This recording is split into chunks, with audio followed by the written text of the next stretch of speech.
Just put an X. Oh gosh!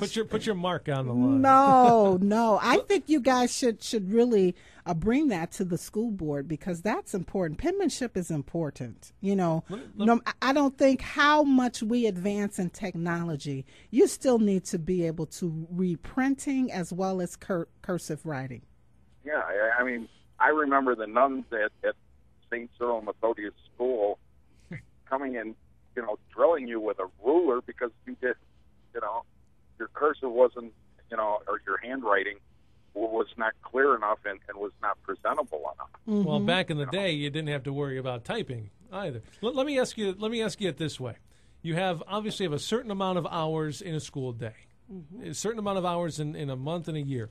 Most of it's taken up: math, science, PE, lunch, you name it. You have 40 minutes to spend. You have an extra 40 minutes. Do you spend that 40 minutes teaching your child how to type or teaching your child how to write? Well, good question, Nick, because they're going to have to learn computer skills, and so it's going to be typing skills, and I certainly understand that. But if you completely throw away penmanship and handwriting.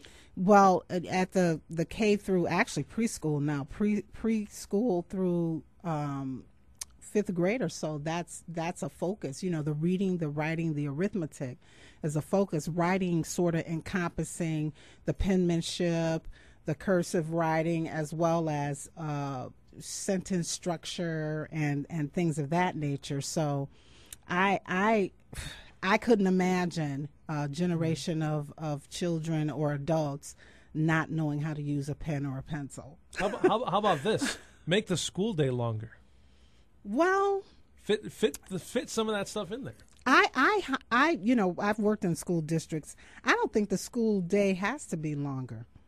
No? I don't believe that it has to be. If you have control of your classroom, and with the support of the building principal and the school and the parents, the school board and the parent, and the curriculum is on key. I mean, we did it.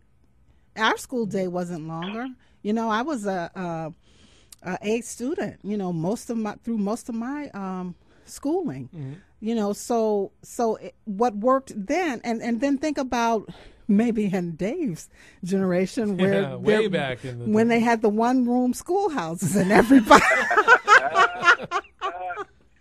and everybody, no matter what your age, was lumped together in one class. Come on, Carolyn, I didn't have a quill and an ink bottle. But certainly you had to know how to write. I mean, my goodness, now everything. I see kids reading books with some electronic device, and God love them for at least reading. Mm-hmm. But pretty soon libraries are going to be a thing of the past, or books are going to be a thing of the past, because everything is electronic now.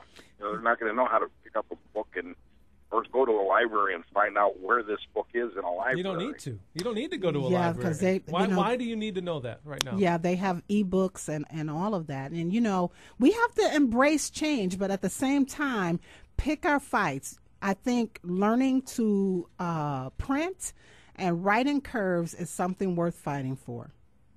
I agree wholeheartedly. I mean, are you going to type everything and send it because it's easier? Yeah, you probably are.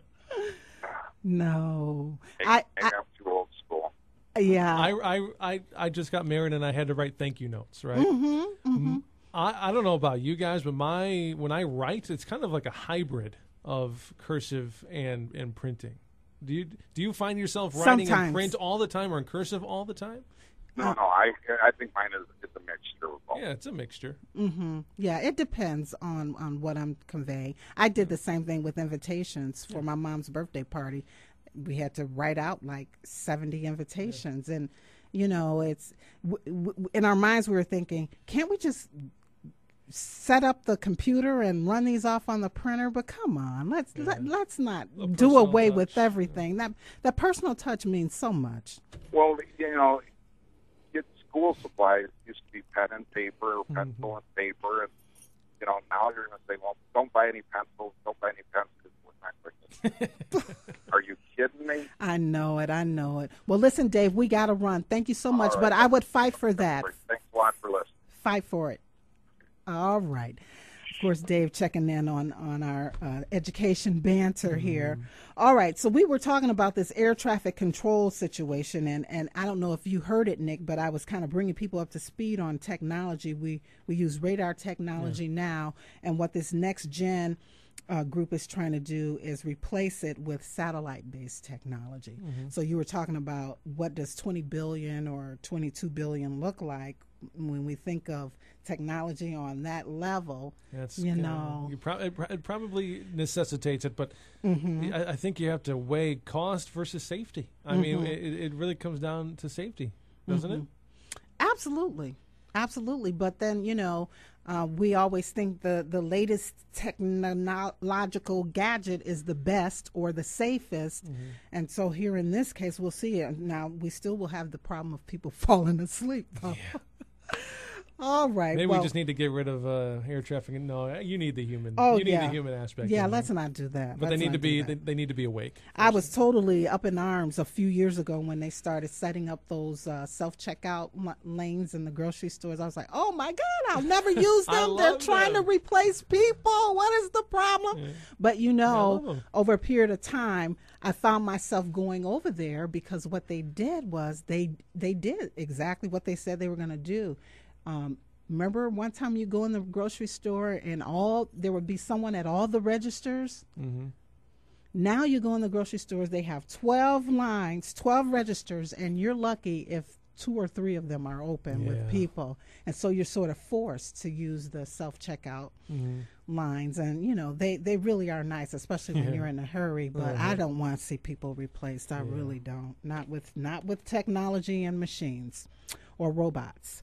All right, and on the same vein with airlines, they're saying that most airlines are looking to save fuel, and they're starting to build planes out of some lightweight materials. You might be able to relate to this, or maybe wrong guy, but the materials that are used for Formula One race cars. Okay. Are you familiar with that? Not 100%, but I get the idea. And so it's supposed to, you know, not be as weighty and therefore not burn as much gas to, you know, to run the airplanes and things of that nature. And they're saying that that particular advancement and other advances have positioned airlines for the biggest gains in fuel efficiency since the dawn of the jet back in 1958. Yeah, I'm pretty sure these aircraft that we use now are made out of sheet metal, aren't they? Aren't they made out of steel?